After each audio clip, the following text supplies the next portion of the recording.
Амансыздар ма балалар, қалдарың қалай? Балалар, мынандай бір есеп қарастырайық.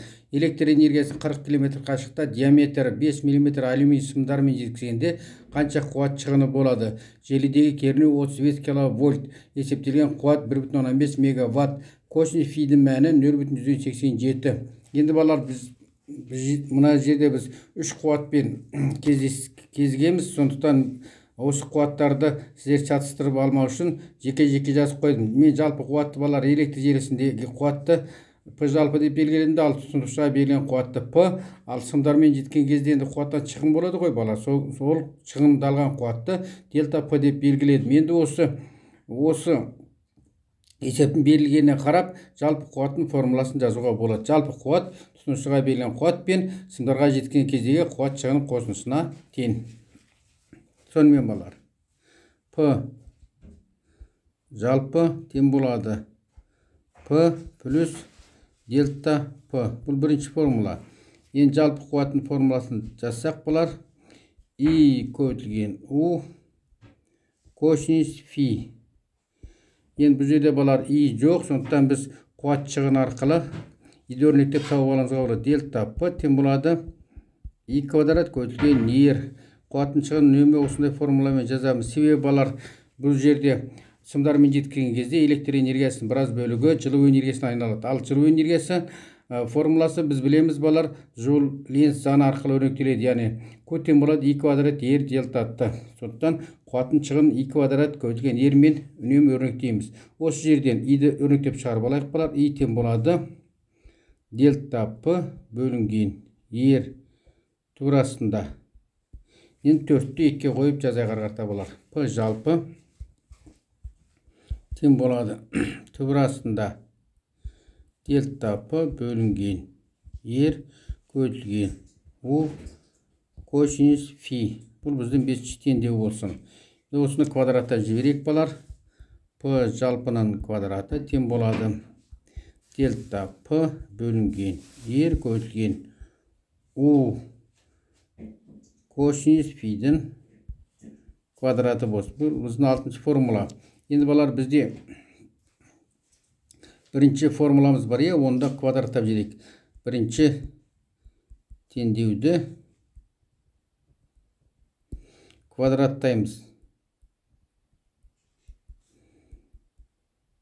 Өйткені есептің шартында жалпы қуат жоқ, сонда жалпы қуаттан құтылуымыз керек қой балар. Сонда П жалпы квадраты П плюс дельта П-ның квадраты. Квадраттап жіберейік балар. П квадрат плюс 2П дельта П плюс дельта П-ның квадраты. Балар, өзі қуат шығыны өте аз болады. Электр тасымалдау кезде көп аз пайыз шығады. Енді оның квадраттасақ, басқа физикалық шамамен салыстырғанда өте аз, сонда мұны ескермеуге болады. 0 деп жазуымызға болады екен. Ары қарата жазып жіберейік. Сонда бізде П квадрат плюс 2П дельта П деген өрнегіміз кәне қалады екен. Şimdi басы мен аяғын біріктіріп бір жазып жіберейік балар. П жалпы квадраты тең болады П квадрат плюс 2П дельта П. 8. 6 мен 8 теңестірейік балар. 6 мен 8-ді теңестіреміз. Есептің шартында жалпы қуат жоқ, яғни жалпы қуаттан құтыламыз теңестіре отырып. Сонымен балар, дельта П бөлінген ер У квадрат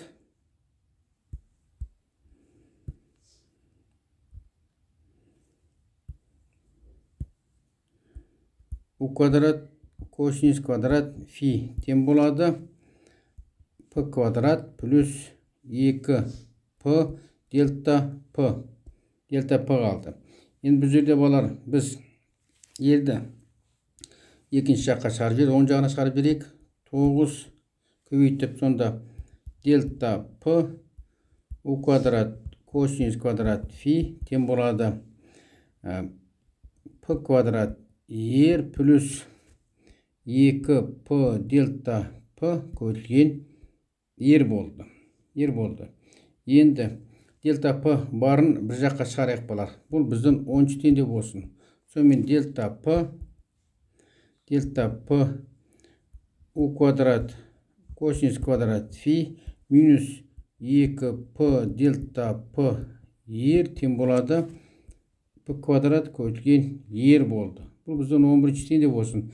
Жерден дельта P-ны жақсан сыртына шығарып жіберейік балалар. Дельта P U квадрат косинус квадрат фи минус 2P көбейтілген ер тең болады P квадрат көбейтілген ер болды. Бұл біздің 12-ші теңдеу болсын. Енді ардан P бөлінген ерді жақсан сыртына шығарып жіберейік. Сонымен былай істейік балалар. U квадрат косинус квадрат фи минус 2P ер бөлінген P көбейтілген ер тең болады. Бізде P көбейтілген ер, нарда P қалады. Одан кейін дельта P-ны жаққа шығарып жедік. 13 теңдікті 10 жағына шығарып жедік. Енді кері айландырып жазайық балар. Сонымен дельта P-нан P-ға қатынасын таптық міне балар. Дельта P-нан P-ға қатынасы сонда P көбейтілген ер бөлінген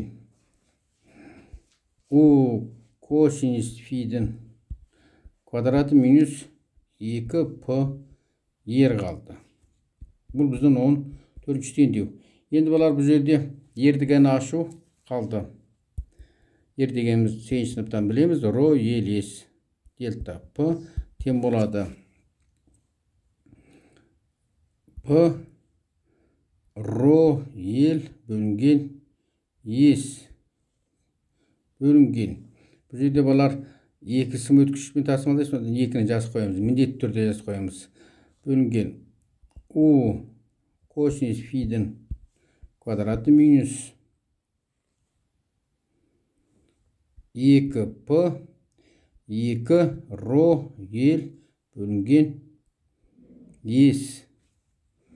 Бұл біздің 15-ші теңдеу болды. Енді ортақ бөлім келтіріп жіберейік балар. Сонымен дельта P бөлінген P тең болады үстінде 2. Енді бізде ес жоқ екен ғой. Есті өрнектеп шығарып алайық балар. Бұл жерде ес дегеніміз арадан өшіре тұрайық онда әзірше. Бірден жазып салайық балар. Ес тең болады пи квадрат бөлінген 4. Бұл біздің 16. 16-ны қойып, бірақ шығарайық өрнектеп асықпай. Дельта P бөлінген P тең болады P ро ел 2 бөлінген пи квадрат бөлінген 4. 4 үстіне жіберейік. U косинус фидің квадраты минус 4 P ро ел бөлінген пи квадрат көбейтілген 4 болады мына жерде. Жақшан жауап тұрсайық, бұл 17-ші теңдеу. Енді ықшамдау ғана қалды, балар. Пи квадратты бөлшектің алдында түсіре саламыз. Сонымен дельта P-нан P-ға қатынасы бөлшектің алымында бізде 8 ро ел P ғана қалды. Пи квадратты бөлшектің бөліміне түсіреміз. Сонда U косинус фидің квадраты минус бұл жерде ортақ бөлім келтіре салайық балар, қайта жазып жүргенше. Арда ортақ бөлім келтіріп жіберейік балар. Сонымен ортақ бөлім келтірейік. Пи квадрат U косинус фидің квадраты көбейтіп пи-дің квадраты минус 16 P ро ел болды. Тағы қысқаратын бар екен. Өте жақсы ықшамдап жатырмыз балар. Бұл біздің 18-ші теңдеу. Енді қалған жазайық балар. Дельта P-нан P-ға қатынасы 8 ро ел P бөлінген. Сонымен D-ны да кіргізерек. Сонымен U косинус фи көбейтілген d-ның квадраты көбейтілген пи минус 16 п ро ел қалды. Басқа нәрсе қалған жоқ балар. Бұл біздің 19. Енді пайдалы әсер коэффициент формуласын білеміз ғой балар. Пайдалы әсер коэффициент eta тең болады. Дельта п-ның п-ға қатынасы көбейту 100%. Яғни біз мынарда 100%-ға көбейте саламыз. Сонымен eta тең болады. Мынау біздің 20 теңдеу.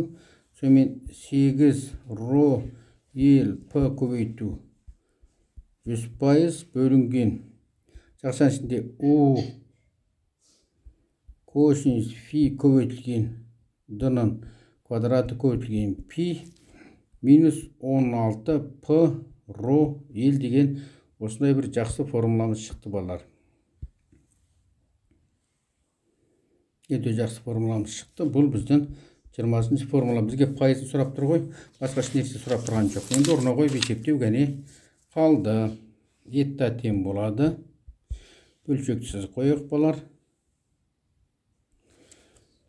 8 көбейтілген 2,16 10-ның минус 8 дәресі 10 көбейтілген метр көбейтілген 4 10-ның 3 дәресі метр көбейтілген қуатымыз 1,5 10-ның 6 дәресі ватт көбейтілген 100% бөлінген у косинус фи. Пи бар 3,14 деп жазып қояқ. Көбейту уымыз 35 10-ның 3 дәресі вольт көбейтілген косинус фиіміз 0,87 көбейтілген d-мыз 5 10-ның минус 3 дәресі 5 көбейтілген 10-ның минус 3 дәресі метрдің квадраты минус 16 көбейтілген p-мыз 1,15 1,15 10-ның 6 дәресі ватт көбейтілген ромыз 2,16 10-ның минус 8 дәресі ом көбейтілген метр симай жатыр балар. Көбейту көбейтілген 4 10-ның 4 дәресі метр болды. Дарға есептеуге қалды. Үстінде балар eta тең болады. Дәресін шығарып алайық балар. 6 8 қосамыз 11 8 geçti 11 8 сонда 13 дәресі ғана қалады балар. 13 дәресі пайыз қалады. Енді бәрін көбейтіп жіберейік балар.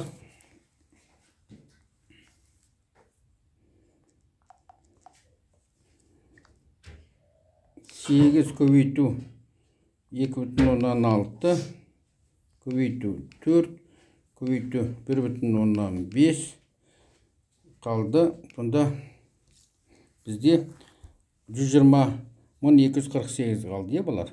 1248. Енді 30 баларынарда дәреже қалған жоқ. Қандай жақсы болды, міне дәреже қалған жоқ. Енді 35-ті 5-ке, одан 0,87-ге көбейтемді, квадраттайым. 35 көбейту 5 көбейту 0,87. Жаз қойық балар, асықпай. 3,14 көбейтілген 152,125-тің квадраты қалды. Келесіде дәресін шығарып алайық балар. Дәрежесі 10, 8, 12 дәресі қалды мұндарда. 12 дәресі қалды. Енді бәрін көбейтіп салайық. 16 көбейтілген 1,15 көбейту 1,15 көбейту 2,16 көбейту 4 249,16 екен. 249,16 тең болады. Астына жазайық балар, өткен симай жатыр ғой балар. Нараны 1248 1 2 3 0 деп жазып салайық. астын 152,25 квадратта 314 көбейтейік балар. 152,25 көбейту 152,25 көбейту 3,14 72,785 72,785 минус 2-0 тіркей саламыз 24,96,0 менді болды. Есеміз ықшамдар келет балар, өте жақсы. Көбейту 100, көбейту пайыз, 100-ді ескеріп қойған екен ғой. Көбейтілген пайыз. Енді бірлігін өздеріңіз шығара саласыздар балар. Енді астын бірінен бірін алып тастайын. Алу 24 960 47,825 47,825 12,480,000 пайыз. Етті тең болады. Енді бөлі сұрақ біріне бірін 12,480,000 1, 2, 3 бөлу 47,825 26 пайыз. 26 пайыз. Жауабын жасарақ. Жауабы етті тең болады. 26 пайыз шықты балар. Тасымалдау кезінде бұл жерде шығынымыз көбірек екен. Жалпы негізінде қуат шығыным бізде аз болады тасымалдаған кезде. Сонымен балар, сабағымыз аяқталды. Қош сау болыңыздар.